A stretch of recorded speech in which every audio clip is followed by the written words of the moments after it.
Hello, and thanks for tuning in to Ukraine Update from Compass Media. I'm your host, Finbar Markey. Every week I'm joined by John Moran, former head of the foreign desk in the Irish press, to look at news stories from Ukraine, from the battle zone, and other connected stories to the Ukraine-Russia-NATO war, and also to have a discussion on those matters in a little bit of depth. Thanks for joining us again this week, John. My pleasure, Finbar. And what have you got for us this week? Today we've got a fair bit indeed. War report, May 11, 2023. Bakhmut is near falling as Ukraine advances to the south. We still need a bit more time, said Volodymyr Zelensky of the long-heralded Ukrainian spring offensive. With what we have, we can go forward and be successful, he said, but we lose a lot of people. I think that's unacceptable. So no offensive yet, or is he bluffing? Either way, fierce position battles have been taking place all along the Artyomovsk front line. We can now call it Artyomovsk as it's almost completely in control of Russia and no longer Bakhmut. And to the north and south of the city, we have also some pressure. In the south, there was a breakthrough of the Russian lines after some confusion between the Wagner group and a regular Russian grouping, which allowed Ukrainians a surprise advance in the south. However, this advance has now been blocked by additional Wagner forces. Inside the city itself, Wagner are inching ever closer to the final capture of this important city, for which tens of thousands of young men have already died. Elsewhere on the front, there have been positional battles and reconnaissance in force to seek out weaknesses on both sides. While there has been no big advance by either side, the relentless war of attrition is grinding both sides down, especially so the Ukrainian forces, which are losing up to 500 men per day. Russia is still far ahead in the kill rate, which is currently about 7-1 against Ukraine. So the war of attrition, even while the front doesn't move at all, is very strongly in the Russian favor. Beyond the pale, Ukraine has also warned that Russians will be attacked anywhere in the world from now on. This follows a string of terrorist attacks by Ukraine, in which Russian journalists have been killed. First, Daria Dugina was murdered in a car bomb. Then Vladimir Tartakovsky died when a statuette he had been presented with exploded and killed him instantly in a St. Petersburg internet cafe. The blowing up of the Crimea Bridge, in which innocent civilians were killed, is another example, as is a recent attempt to attack the Kremlin, drone bombs. And now Ukraine has threatened a campaign in Europe if the EU stops handing over weapons and munitions. Quote, if the West does not give Ukraine enough weapons, there will be terrorist attacks in Europe, said advisor to the Office of the President of Ukraine, Mikhailo Podolyak. He warned the European Union. Mr. Borrell can say, we will stop giving arms to Ukraine, but that would mean genocide in Ukraine. War would start in other countries. The number of terrorist attacks in Europe will increase significantly. In general, in Europe, we will not sit in restaurants and eat croissants calmly. Deliveries must be continued, Mr. Podolyak warned. Victory Day in Moscow and Kiev.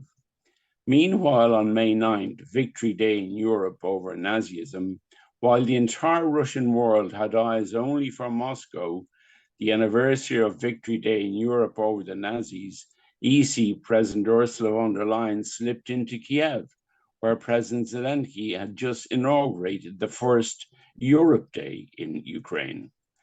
VDL did not come empty-handed, though. She told Zelensky the EU would transfer enormous amounts of 155mm shells, up to 1 million, and rockets to the tune of 1,000. Joseph Borrell later added that the EU has trained 17,000 Ukrainians to fight, and will train 30,000 more by the end of the year, according to Telegram. That's a great overview, John. Again, a lot happening, and yet no particular significant movement in the Ukraine war itself. That couple of square kilometers are still being held in Bakhmut. In a short while, we're going to show a video of the pressure that some of the troops, especially the Ukrainian troops, are under in Bakhmut, the psychological pressure and the natural human response to that as well. In terms of the advance, so the short-lived advance in South Bakhmut, so just outside of South Bakhmut, John, what are the most latest updates on that? Because I had phone calls from people today to say that the Ukrainians were on a major offensive and they're having lots of success, and I think that that's what they were referring to. It is a case that the Western media blew up every minor success, isn't it? Yes, but they were referring to the incursion south of Bakhmut. What appears to have happened is there was some confusion between the Wagner forces and the forces who are supposed to be minding their flanks. This is according to Prigozhin. Now, this may be the case, but one of the big things in Artyomovsk now is there's a potential for the whole garrison to be surrounded. I mean, should the Ukrainians break through to the north and to the south of Bakhmut, they will have all those Wagner, almost the entire Wagner, surrounded if they do this. Now, the fear last night was that's what was beginning to happen on the south front. But later on, we got news that the Wagner had reinforced that section and the crisis was over. But it was a crisis for a while. There was a lot of people very worried. But there's another point that we shouldn't forget as well. I mean, there has been talk that the Ukrainians would be suckered into an advance and then would be annihilated. So there are all sorts of games being played on both sides. So don't be surprised if something dramatic occurs. And I understand, John, as well, that where the incursion occurred, the Ukrainian troops could not have traveled very far because there are some serious fortifications built in that the Russians have been building over the last few months, and that at that point they would have been stopped.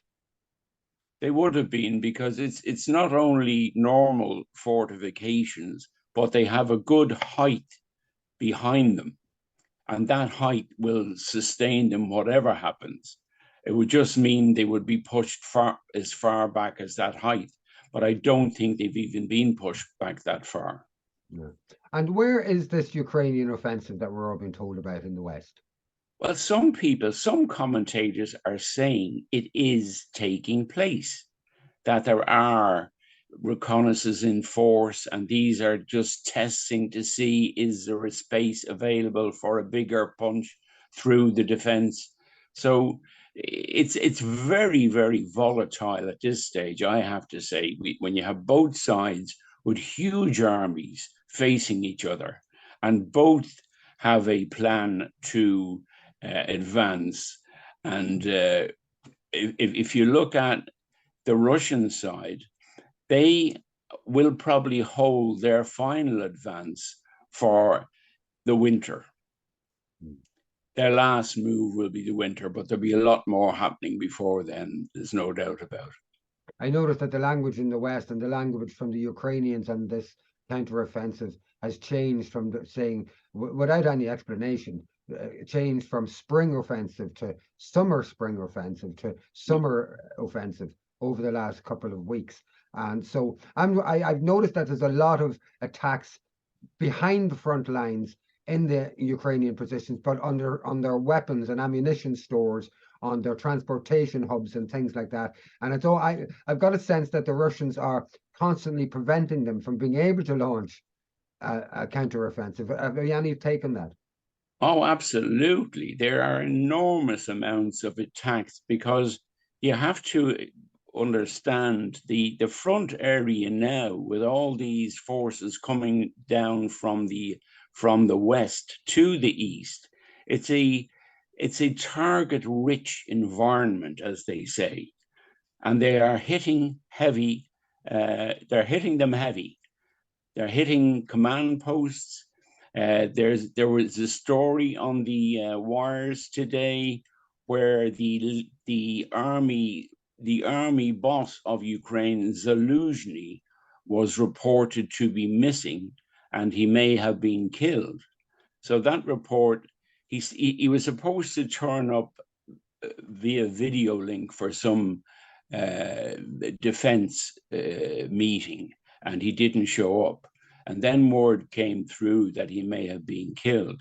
Not only him, but another land general as well. So we have to wait and see, are they true or not? But we're at that stage now where there's going to be ferocious losses.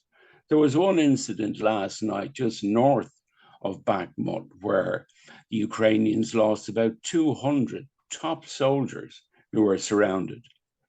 I've seen figures of even just in Bakhmut up to 300 to 400 soldiers a day. It's for that small piece of space that's left. It's a wonder on the one hand the Ukrainians don't just abandon it, and it's a wonder on the other hand the Russians just don't leave them there and surround them and leave them to their own devices, as it were, until they have to surrender, rather than this terrible loss of life. And another story that you mentioned, John, was in relation to attacks on Russian citizens and a call for attacks on Russian citizens around the world, and an attack this week on a Russian writer. The second attack on a Russian writer and philosopher in the last few months, with the killing of a very well-known Russian philosopher a number of months ago. We have a video here from, and we'll talk about that in a wee second, but we have a video here from a man who called Arestovich, who used to be Zelensky's right-hand man.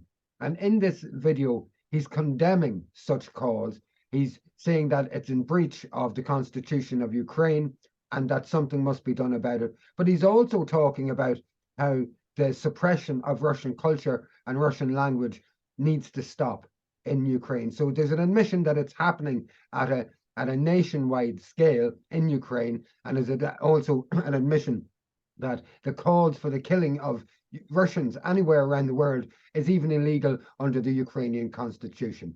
We'll have a look at this video. We have people who teach their grandchildren to beat other people's children for Russian words, the children of those we have moved. What would the position of the state if it corresponded to the constitution? Item 10, Article 10, free use of all language, including Russian. So what? The actions of these people fall under approximately 3 articles of the Criminal Code. And everyone is waiting for a reaction from the state, whether it will come or not. There is no reaction, and everyone reads and tacitly agrees.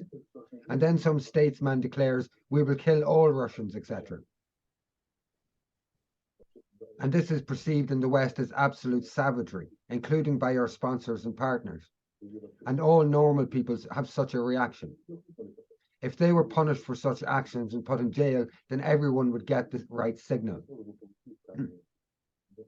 That is not encouraged. There are much more Russian speakers in Kiev. My friend, the cashier, conducted an experiment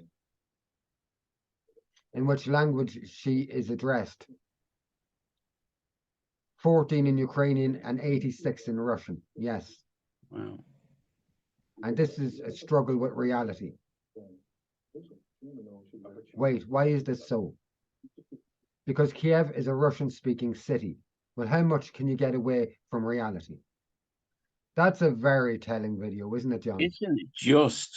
That's an extraordinary account. I mean, I've seen that chap before, and he seems to me to be by far the most sophisticated of the leaders that Ukraine has. He seems to have a class that the rest of them don't. And I just hope that he's listened to, because if he's not listened to, you're going to have a mess all over Europe. I mean, you want to hear what they're saying about attacking Europe if they're not looked after and all the rest of it. It's heinous. But the unfortunate thing is, I mean, he sounds great, but does he have any power? I think he's been moved slightly away from the center of power. My only hope would be that he might be someone they'd be holding for later. That's But what that's certainly those contributions are marvelous and that, that's brave. what that's what crossed my mind as well, John. That this man is being lined up for. This is the man that will negotiate with Russia. Yeah, Zelensky has absolutely. put himself in a corner that he can't, with all of his bluster and his bombast and his big hate-filled statements that are closing off any option for peace. I think Arestovich, if he's lining himself up, I don't know if he's being lined up or if the stars are lining him up, but he is a man that I think could move in there and help to negotiate a peace in some form. Another story that has arisen this week, and it's been coming slightly through the airwaves. You can get little glimmers of it in the Western media. The story of how HIMARs weapons systems are not working against the Russians like they claim they used to work. At least they claim they used to work. So the HIMARs have been blocked by radar signals or electronics. Who knows? The West can't figure it out. But the HIMARs are not working anymore. Here's a headline from a newspaper on that specific subject. HIMARS rockets increasingly less effective. US and Ukraine face fast improving Russian countermeasures. The American HIMARS rocket artillery system, widely fielded by the Ukrainian military, has repeatedly become increasingly less effective in terms of its accuracy when employed against Russian forces, according to 5 US, British, and Ukrainian sources familiar with the matter cited by CNN.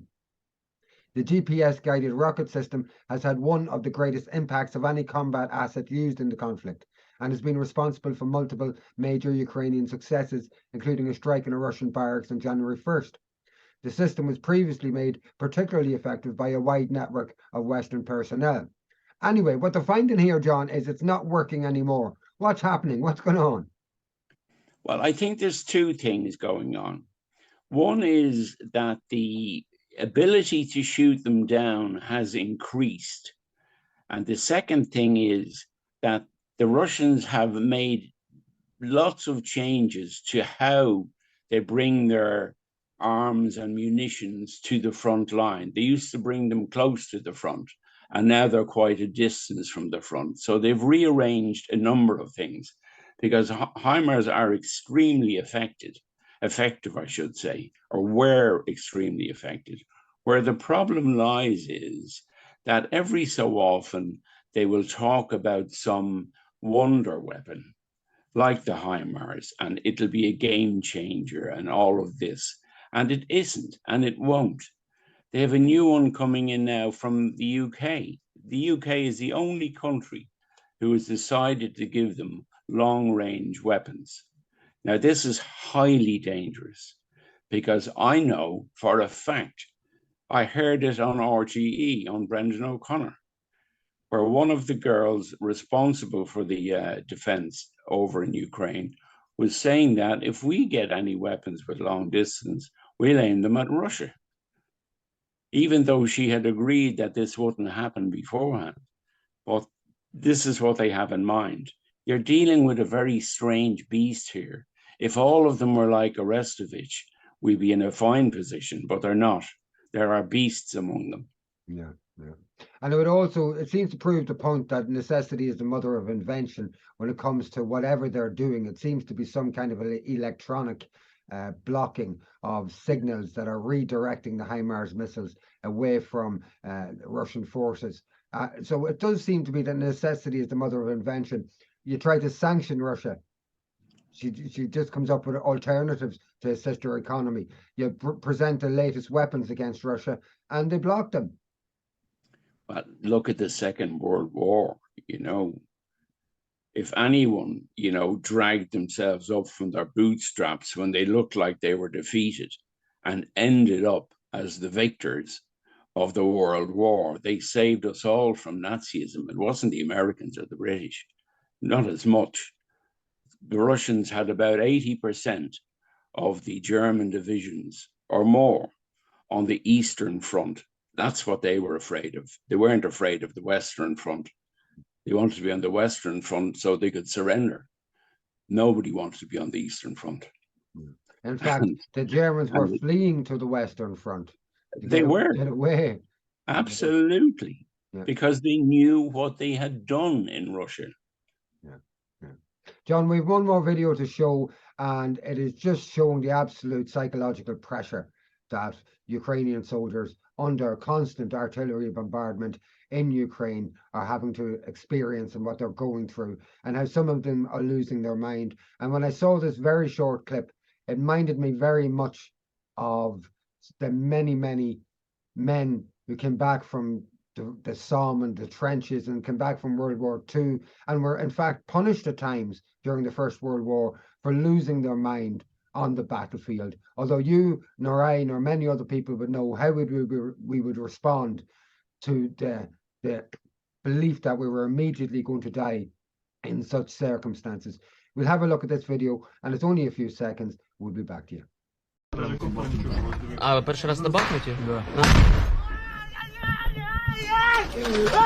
John, I'm sure that must be happening all over the place. It's a horrible thing to have to see and to watch. It is, and you don't know what that man has seen, you know, and others who have seen all sorts of things in the same situation with thunderous noise, absolute fear, death at any moment, all around you.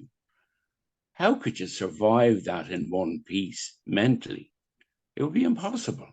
Yeah. It's very, very hard to get over that. We'll spend a long, long time trying to get these guys back to some form of normality. If it's possible, even for some of them. John, Even if it's possible, yeah. Yeah. That's the show for tonight, John. We have another show going out at the end of the week called World Overview with John Moran, looking at more international news from around the world. So tune into that if you can. In the meantime, thanks for tuning in tonight. Share where you can, subscribe where you can. We don't ask for money, but we ask you to share, so we try to get the news out there.